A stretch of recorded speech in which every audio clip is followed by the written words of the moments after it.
from the soul with it. Yeah.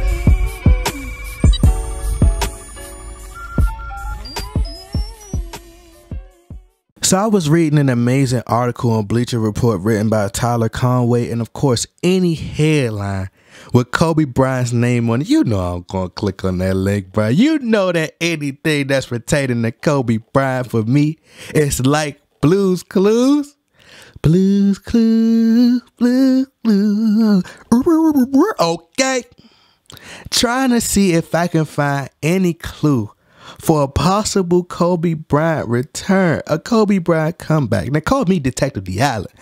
We all know that Kobe Bryant is the greatest player to ever breathe oxygen, bro. Okay. So the title of the headline reads, Kobe Bryant told Jeanie Buss to retool this Lakers roster in pursuit of LeBron James. Y'all hear that? He told Jeanie Buss. He didn't ask her. He told Jeanie Buss. Okay. So I'm going to read this article to you guys because everything that I've been saying is really starting to come to light. Of course, people call me crazy, but then when I'm right, they never come back and say, well, you know, you've been right so many times, man. You're not really crazy, bro. Like, it's just crazy how many times you're right, you know. But anyway, let's get into this article. So it says, credit Kobe Bryant for helping Jeanie Buss find the blueprint to land LeBron James. Do tell, my brother. Do tell. So here's what Kobe Bryant said at the time via Sam Amick. Please note that Sam Amick is a well-respected NBA writer and NBA insider, so just know he's very credible. Sam Amick stated Kobe said, cut it all out at once. I know it's hard to do, but if you want to turn the ship around and turn it around sooner rather than later, then you've got to make those hard decisions. Now, when Kobe said cut it all out at once, of course, he was talking about Jim Buss, her brother, her blood brother, for that matter, own flesh and blood, which it would be hard for anyone to fire their brother. You know, they're a family, and her dad wanted for them to get through things together, him passing and just taking over the team together, you know, like to not try to, you know, and not want to sell the team. We know Kobe can't be talking about it's hard for her to get rid of the players on the roster because, of course, Jeanie Buss ain't got no love or attachment for these players. Trust me, like, she about that cash. She needs superstars to bring in celebrities, wads of cash. Like, she about her business.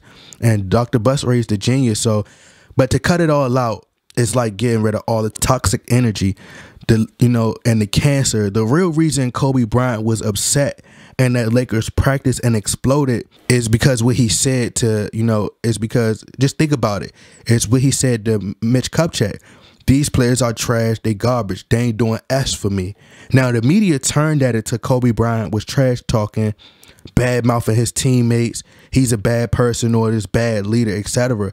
But actually, Kobe was just mad because he wanted better teammates. Same thing as Jimmy Butler, and what you're hearing now about him going off in practice is because he feel these guys aren't dedicated, and he had a third string team in practice, and he defeated the starters. But the media don't like Kobe, so they're gonna paint Kobe as this, you know, worse than Jimmy Butler. But let's look at this Lakers 2014 and 15 roster Kobe had to play with. He was mad. You know, Kobe wanted help. He wanted more help. He wanted to win his 6th NBA championship. And he couldn't win with the team that he had. The Miami Heat, they had super teams, and Kobe wanted the same. And remember, David Stern vetoed the Chris Paul trade. So he wanted help. It seemed that Jim Buss was trying to slowly push Kobe out the door, like slowly, but this luxurious Lakers franchise that Dr. Buss had built was all about to come tumbling down. And it's like they needed to be saved. Now, either 3 different scenarios happen here. Either 1, Jim Buss didn't like his dad. You know, one of those type of kids who don't like their dad. And, you know, their dad isn't around much because his dad is so focused on business. And he not getting that love, so he despises his dad. Or one of those kids that feel like they're in competition with their dad so much. He trying to tear them down and tear down what he built as revenge, which I don't believe, but I wouldn't be shocked when it comes to Jim Buss. Or 2, the Kobe Bryant farewell tour was all smoke and mirrors, and the Lakers were actually just building through the draft because they suck. So, like, they want to distract us from them keep sucking and keeping the ratings from plummeting, and, you know, fans being disinterested from them plummeting and fans being disinterested. So they got Kobe to retire, or Kobe decided to retire. And of course, everybody going to pay to watch Kobe Bryant retire. Like, everybody going to pay to watch a farewell tour to see Kobe's last game. Like, that's obvious. And maybe Jim Buss was in on it. So instead of Jeanie Buss taking all the criticism and backlash from the media, Jim Buss said, I'll take all the wounds. I'll take all that for my big sister. She don't need to handle it. I could deal with that. The criticism. Or 3, Jim Buss just didn't know what he was doing, and Kobe wanted to get Jim Buss out of the way and knew he could get Jeanie Buss to do whatever he wanted and get whatever he wants, which is a roster to his liking to get more championships. So I think it was a little bit of a mixture of all 3. I want y'all to listen to my old video, who I said I believe is really running the Lakers behind the scenes. Just listen to this video. Kobe is very close to Rob Pelinka and never has, and never have I seen an agent be a GM. My entire time living, I have never seen an agent be a GM. I believe Kobe is pulling the strings behind the scenes. I don't know if it's magic. What was the secret that Kobe Bryant had that Rondo could not reveal? Is it magic? Witchcraft? Superpowers? Like, what is it that Rondo was talking about? Is it Rondo who played a major key, which is why Kobe wanted him in 2014? Or is it why he's on the team now? Now, I told you guys that I believe Kobe Bryant was the one who was really making the moves behind the scenes. I told you guys that. It was very rare to have someone like Rob Pelinka, a former player's agent, as the general manager. Like, he was Kobe's agent, especially if Kobe is telling Jeanie what moves to make. Didn't I tell you guys that Kobe Bryant wanted Rondo back in 2014? This is why Kobe Bryant had lunch with Rondo. Now look who's on the roster. I told you guys, Kobe is making the moves behind the scenes. When he spoke about this roster and how it's currently constructed, it's most likely because it's a roster that he wanted. I told you guys Kobe has been secretly recruiting LeBron James this entire time because he was asked if he could play with any current player today, who would it be? And he said he would play with LeBron James because he's a facilitator by nature and I'm a scorer by nature. He could have said, I still want to play with Chris Paul, man. They vetoed the trade. I still would like to play with him because of the competitive mindset we both have. Or he could have said something like Rondo, Alonzo, etc. Like, I feel like LeBron fell right into Kobe Bryant's trap and he's locked in for 4 years. And this is my thinking, just my opinion. But Kobe knows that LeBron James is his Scottie Pippen, his sidekick. So let's start a hypothetical. Maybe Kobe told Kyrie Irving to leave LeBron, like the reports out there said, and Kobe Bryant influenced Kyrie to leave and spread that nobody wants to play with LeBron James. Maybe Paul George, Jimmy Butler, which could possibly be why nobody wants to play with, the rumors are out there that nobody wants to play with LeBron. Maybe that was strategic. But this is all speculation. Like, just all speculation. I want y'all to connect the dots. Maybe I'm right. Like I said, I did tell y'all LeBron was coming to the Lakers, right? But I told you guys, go watch the TV show The Wire. Marlo Stanfield wanted to be the king and wear the crown just like LeBron. He acts and thinks just like LeBron James. It's just a game of chess. Marlo Stanfield knew in order to take over the streets, he had to kill Proposition Joe, who was already running the whole city of Baltimore, which in this case, would be Michael Jordan. Marlo went to prison to meet with the person who he had to go through in order to run the entire drug business of the city of Baltimore. And when he got in there, he seen who really had that control, and that was Avon Barksdale, which is Kobe. His every move, he knew his every move. Avon Barksdale knew Marlo's every move before he made it. It was like chess. And, trust me, like, y'all gotta go watch the TV show The Wire. Avon Barksdale, he reminds you so much of Kobe. He had principles, ethics, just like, work ethics and just ethics, just like Kobe. He was loyal. He never cheated the game and did everything the right way, and everybody respected him. Marlo Stanfield name was tarnished on the streets. He abused his power, but let's just keep reading. You know, and this article explains how Kobe and Jeanie have always had a close relationship, and Jeanie would do anything for Kobe. So Sam Amick went on to say, Kobe stated, "Jeanie, I know who we're trying to get. We know who we're trying to get. So that player is not going to come here with all that S going on. It's not going to happen," Bryant told her. So if you don't want to have that focus and go after that player, then I'm telling you that you've got to clean house and you've got to just reshuffle the deck and start anew. He stated that you have the new practice facility, the USLA Health Training Center that we're just moving into. We've got new management and off we go. But that player is not coming unless you do that.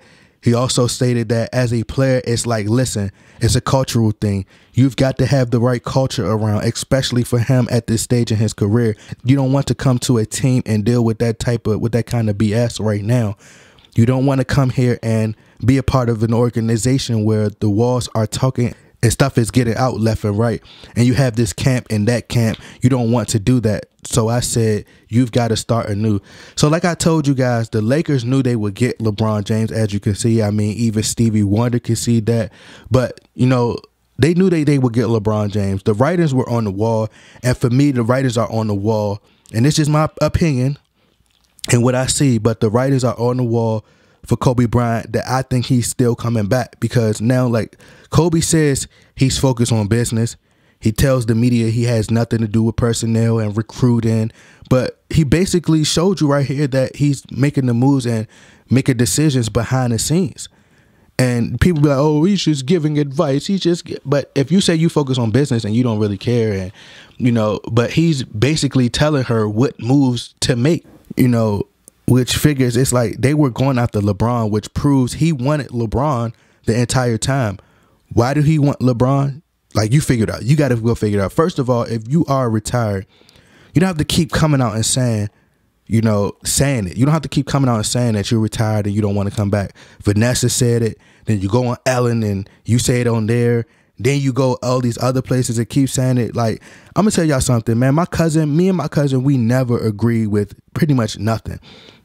I mean, nothing. We debate all day. We both Lakers fans, but we debate, like, literally have arguments over who's the greatest Laker of all time. Is it Kobe Bryant or is it Magic Johnson? Like, we was in Target in LA asking people who the greatest Laker of all time. Is it Magic or Kobe? But he was like, man, little cuz, I agree with you. Like, he had to tell me.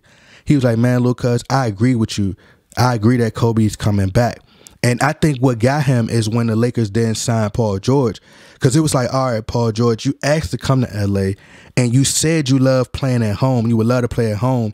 And he said he had no regrets about wanting to be traded to the Lakers. So it's like, I'm thinking, like, even if Paul George, let's just hypothetically speak, even if Paul George was traded to the Lakers that year, and at the deadline, like right at the deadline, let's say he played half the season in LA and he's loving it. And then on top of that, remember, Paul George was supposed to be traded to the Cavs for, I think, Kyrie Irving, right? So remember, Paul George, like, it was no issue with him playing with LeBron James. So you telling me it would be an issue with him playing with LeBron James at home, but it wouldn't have been in Cleveland? Then it's like, okay, people say, well, he didn't want to play in the shadow of LeBron, so he wouldn't have played in the shadow of LeBron in Cleveland. He's not going to play in the shadow of Russell Westbrook. And the media pampers Westbrook just as much as they pamper LeBron. You know, he's still going to be a second option.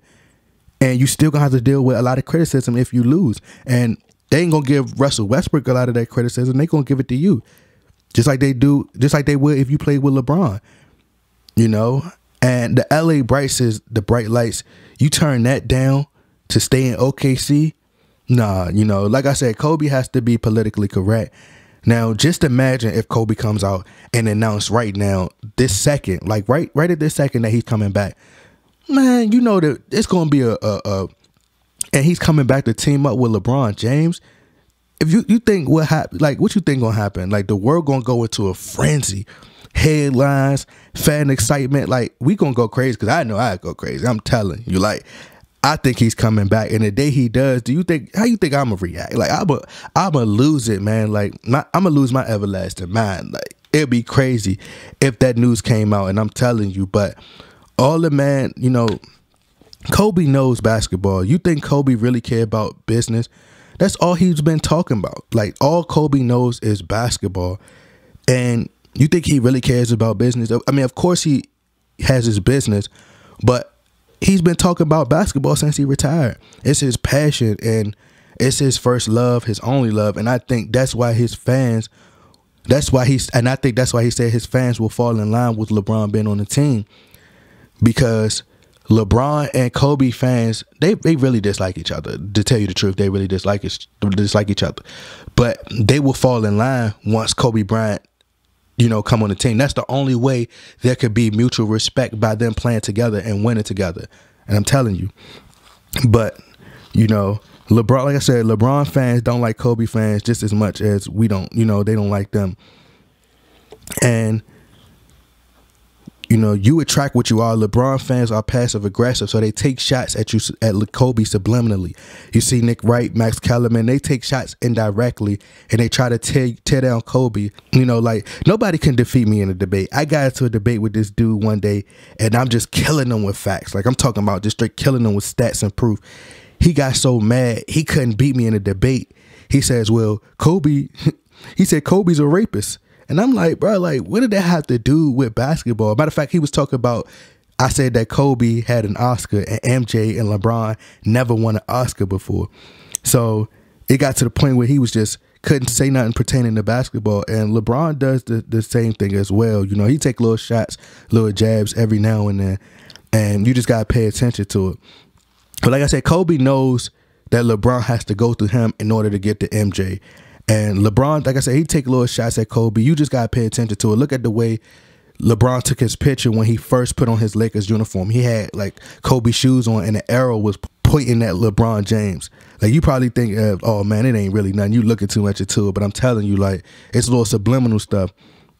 You like, when have you ever seen LeBron wear another player's shoes, or, you know, other than his own for that matter? But of course, it's going to be the same people who be like, nah, you reading too much into it. And, you know, they happy that he came to the Lakers, because think about it, like, just think how this, and I'm gonna end this video, just think of what this narrative gonna be like. What y'all think the narrative will be if LeBron James carries this team to the playoffs, or even the finals for that matter? The media is gonna say, well, Kobe ain't never carried a team full of young guys to the playoffs or to the finals. Kobe ain't win no championship here in 5 years with a team, or period.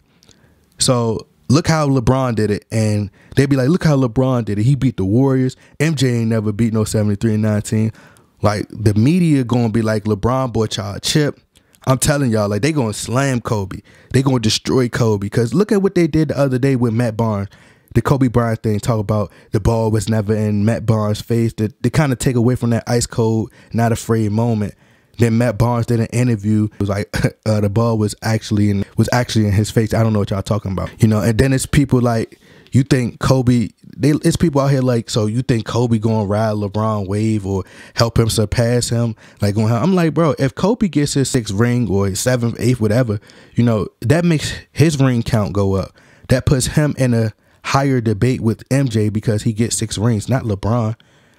You know, and just think about it. Once they defeat that Warriors team, LeBron already struggled in the East and the West. He's not going to win championships on his own. And if players not wanting to play with him, then Kobe could get his rings and retire, and LeBron James will have to try to get rings on his own. And that's just, I just don't see that happen. I don't see that happening. You know, but like I said, that puts him higher in the MJ debate. If Kobe is playing 20 minutes, if he's playing 20 minutes and he's clutch in the 4th quarter when he's needed, the talk will be Kobe clutch shots, just like Kyrie Irving's clutch shot and Ray Allen's shots. Those are the memorable moments in the finals. You know, Kobe knows what LeBron is trying to do. And I believe the rapper Nelly, when he said that Kobe wants to prove he could win without Phil Jackson, I believe that because, you know, Jordan never did that. And Kobe always wanted to one-up MJ. You know, how many times do I have to tell y'all this, man? Like, MJ had Scottie Pippen for all 6 of his rings, and Kobe won 2 without Shaq. And then people be like, oh, well, he had Pau Gasol, but Pau Gasol never averaged more than 20 points throughout his career. And LeBron had Bosh, who averaged 24 points per game before he got with LeBron. You know, Kevin Love was averaging 26 points before he got with LeBron. Antoine Jameson put up 22 points per game before he got with LeBron. and then averaged 20. He averaged 24 points before that, and then when LeBron James left, he averaged 18 points. So like I said, they had way more talent Kobe Bryant had with Pau Gasol. This is just my opinion, but I honestly believe, I think that Kobe Bryant put this roster together behind the scenes and set it up for LeBron James to kind of fail in a sense. And I don't mean fail as in just have the worst season or a terrible season. I'm talking about it's going to be a huge struggle in the beginning of the season, and then Kobe Bryant is going to step in and he's going to announce that he's returning. Opinion, like, this is my thoughts. This is what I believe. This is my gut telling me. This is what I believe is going to happen. Because I think that he put Michael Beasley, Rajon Rondo, which is a player that he wanted, JaVale McGee. Kobe Bryant already explained how he loves the versatility of this roster, and he's telling you exactly what's needed to defeat a Golden State Warriors team. Remember, he was the first player to beat the very first super team in the Boston Celtics. So he's telling you what's needed. I think that these young guys, a lot of them will be traded. And I think that Kobe Bryant, seeing how LeBron James struggled with the Cleveland Cavaliers, both teams, he's seen that he struggled, went 7 games, because they need superstars in order to defeat these teams. And I don't think that Kobe Bryant will be willing to play with these young players. I think that he knows. I think they're going to go out and get Kawhi Leonard, but that's just my opinion. I think they're going to go get Kawhi Leonard or Anthony Davis, one of the two, and they're going to go up against that Golden State Warriors team. And I think that Kobe Bryant strategically put this roster together. But y'all let me know what y'all think. Get in that comment box, like, share, subscribe. I'm out. Okay.